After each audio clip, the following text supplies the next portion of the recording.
I survived 2 days on the most dangerous section of the Olympic coastline, climbing up cliff sides and crossing waist-deep rivers, all to hunt down John Pork's killer, Tim Cheese. This is Agent Geechee.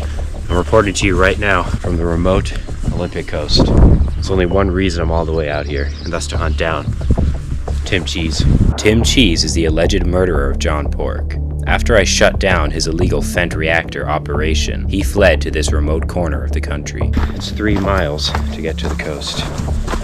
3 miles through this forest. The Olympic coastline is at the northwestern edge of the United States. Steep, unstable cliffsides with powerful tide currents combine to make this a dangerous region. Some of the beaches can be easily accessed from the highway, yet my route would take me through a remote section of the coastline that can only be reached on foot. We're about halfway to the coast, but there's a spot marked on the map that the CIA sent me that goes off trail a little bit. It's some kind of a structure. I don't know what something like that is doing out in a jungle like this. I found the side trail. All right, I'm on the path right now. It's very primitive, very overgrown. Got a footprint right there. I'm not exactly sure who it belongs to though. Almost got stuck in this mud. Tim Cheese was able to walk right on it. What the fuck? What is this? Pete Roos homestead. Peter was of Scandinavian origin and began living on this in 1901. Built his house in the late 1920s. He was a sheep grazer. Locked. Not much. Old bed.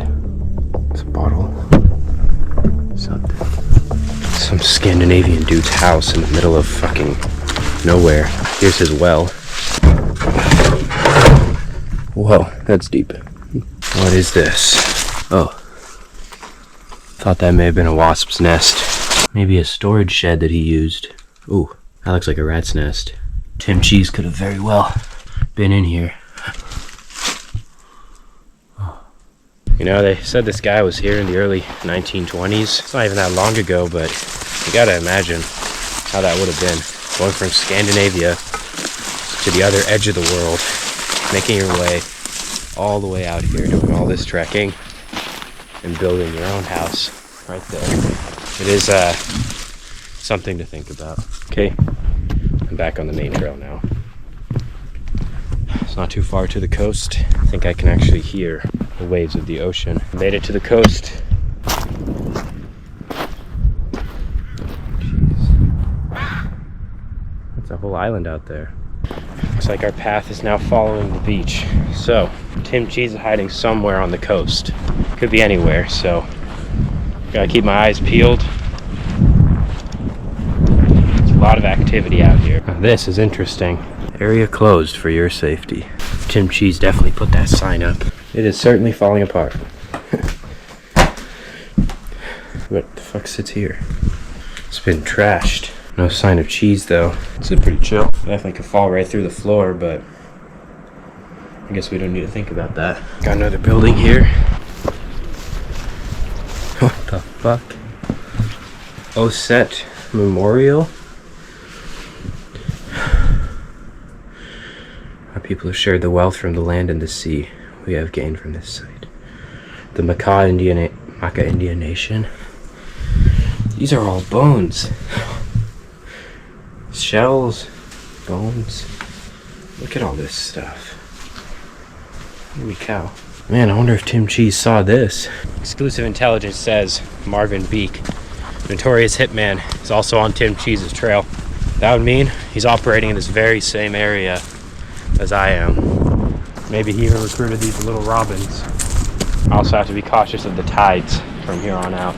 I was entering a region of the coastal trail that can only be traversed during low tide. If the tide were to rise at some of these sections, I could face having to turn back or being stuck against a cliff face, or worse yet, being dragged out by the ocean. Another challenge I would soon have to face was the Ozette River. Crossing it is required to continue north, yet its currents can be strong and deep during this season. Look at this thing. That's a rusted barrel. Alright, we got a cliff up here. We have to scale. Up there, looks like one of Marvin Beek's spies. This tells me he's placed them at strategic locations. Like right here, where you have to go through. It's like they gave me a rope I can use to get up here. So definitely a cliff. It's falling apart.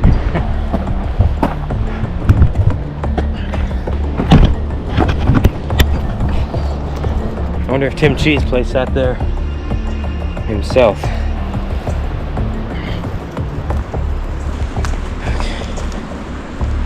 Look at this. Wow. What a landscape this is. Looks like we got a bit of a river crossing here. I was warned about this river crossing. So when you guys are doing these river crossing quests, you want to take everything out of your pockets.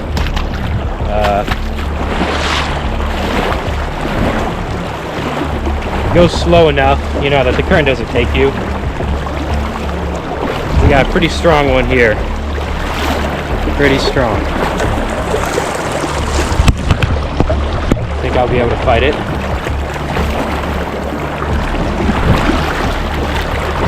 Go with the current. Okay.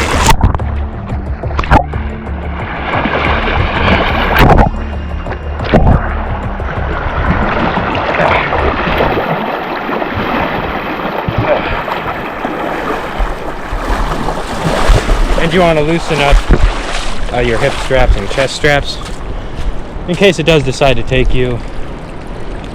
That way you can get out of your bag. Pretty strong.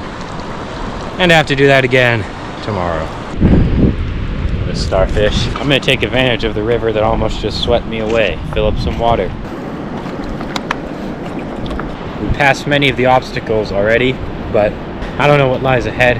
I'm seeing eagles everywhere, so no doubt in my mind, Marvin Beak, he's close. That is weird. Human, but looks like things are working out in our favor here. It's nearly low tide right now. The tide's only getting lower. I didn't predict this. I just kind of winged it. The path is open for a while now. Moss on this rock. Mollusks. My God. Trash from China. Nongfu Spring. I don't know if that's Mandarin or Japanese.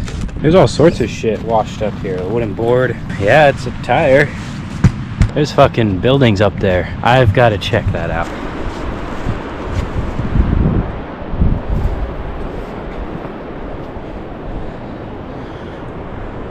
That's someone's house. That was some Last of Us Walking Dead shit. I'm not gonna trespass on someone's property, even if it's their summer home. Coming up on an area of large cliffs right now. I can only cross this during low tide, so I've got to make it to that other end before the tide rises, or yeah, I'm fucked. Too bad my head mount broke. I didn't know there's gonna be so much hands-on work. Do I need both hands for this? Probably. Oh fuck. This is quite a trek.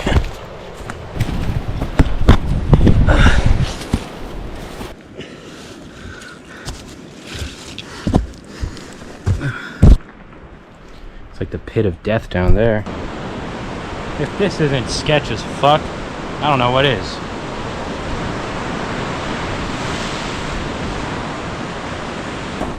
Damn, bruh.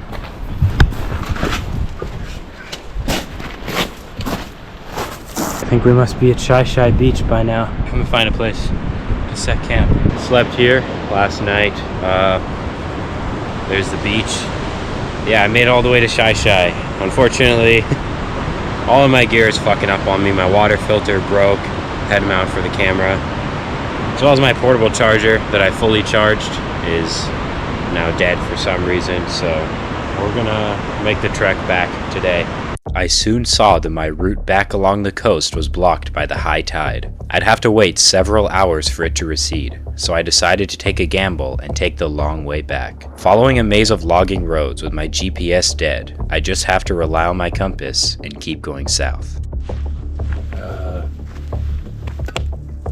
Whoa. I couldn't take the coast back. It was too dangerous.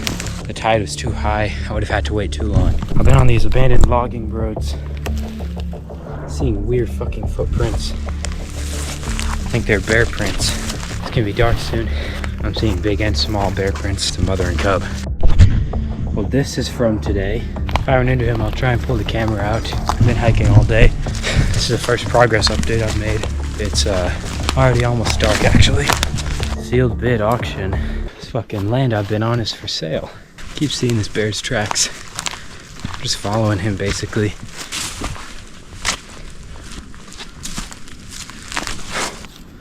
Something abandoned. Real abandoned. Okay. Don't know how I'm gonna get down this. Bro, this is low-key wild. Oh! There's a rope. I did not notice that.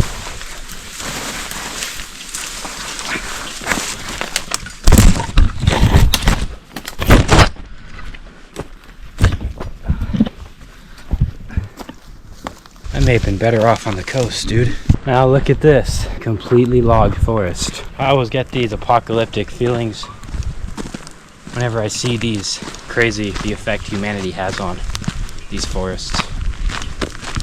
Oh, this is like the 4th gate I've passed. It's actually a bit of a maze, these logging roads. Whatever happens, happens. This is south. That's what I know. That's all that matters. I made it back to the car just a few miles after this last clip. The Olympic heartland is a vast wilderness, one of the most remote in the United States. While I stuck to the coast on this journey, the interior of the Olympic range is entirely roadless. As snow melts and summer approaches, I plan to reach some of the deepest corners of this entire mountain range, and more within the United States. My channel can of course only grow through subscribers.